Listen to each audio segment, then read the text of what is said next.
আসসালামু আলাইকুম। কেমন আছেন আপনারা সবাই? আশা করি সকলেই ভালো আছেন। তো দেখতে পাচ্ছেন মালয়েশিয়ার যে জঙ্গলের ভিতর দিয়ে এবং কি পাম বাগানের ভিতরে যে রাস্তা থাকে, সেই সেই রাস্তাটা আপনাদের দেখাচ্ছি যে মালয়েশিয়ার পাম বাগানের ভিতরে কীরকম রাস্তা। তো দেখেন, এই যে মালয়েশিয়ার যে পাম বাগানের ভেতর দিয়ে রাস্তাটা গেছে, এটা হচ্ছে দেখেন সরকিরা, পোড়া সরকি।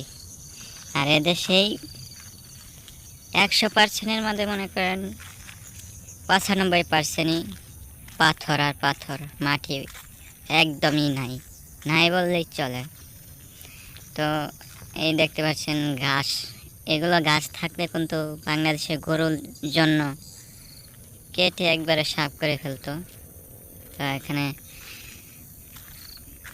গাছকে কাটতে পারে না, তো এর জন্য একটা বিষ আছে, এই বিষগুলো দিলে গাছগুলো 2 দিনে একবারে মরে সাফ হয়ে যায়। এবং কি বড় বড় গাছে যদি, এই যে পাম গাছেও যদি বিষ দেয়, পাম গাছও মনে করেন মরে যাবে।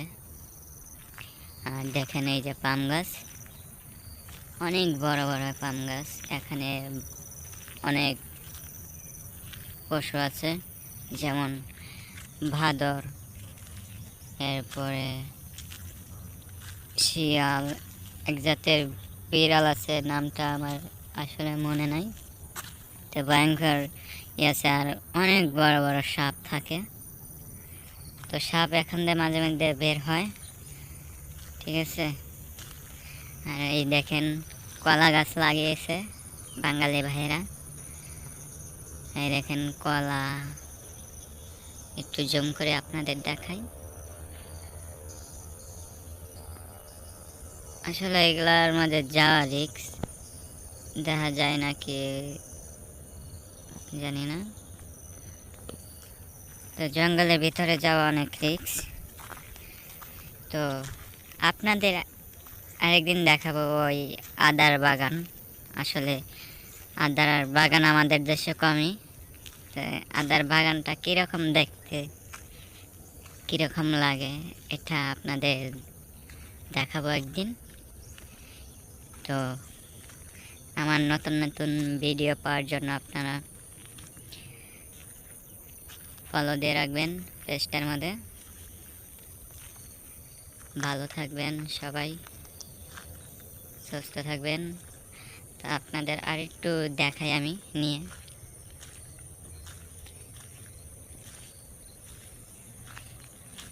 এই যে দেখেন কলার গাছে কলা ধরছে। এই কলাগুলো একদম ছোট ছোট, পাকলে অনেক মিষ্টি। আর আপনাদেরকে ওই যে ওই কলার বাগান বলছিলাম, ওইখানে অনেক অনেক মিষ্টি, এই কলাগুলো অনেক মিষ্টি। তারপরে দেখেন এই যে পাম গাছের পাম ফল, ছোট ছোট গাছে ওই ফল ধরতেছে। এখন ছোট ফল, বড় হলে মনে করেন 80 কেজি 90 কেজি হয়ে যায়। এই দেখেন অনেক জঙ্গল। আসলে আমি অনেক দূরে এসে পড়েছি আপনাদের দেখানোর জন্য। আসলে একা একা যাওয়া ভয় করে, অনেক জঙ্গল।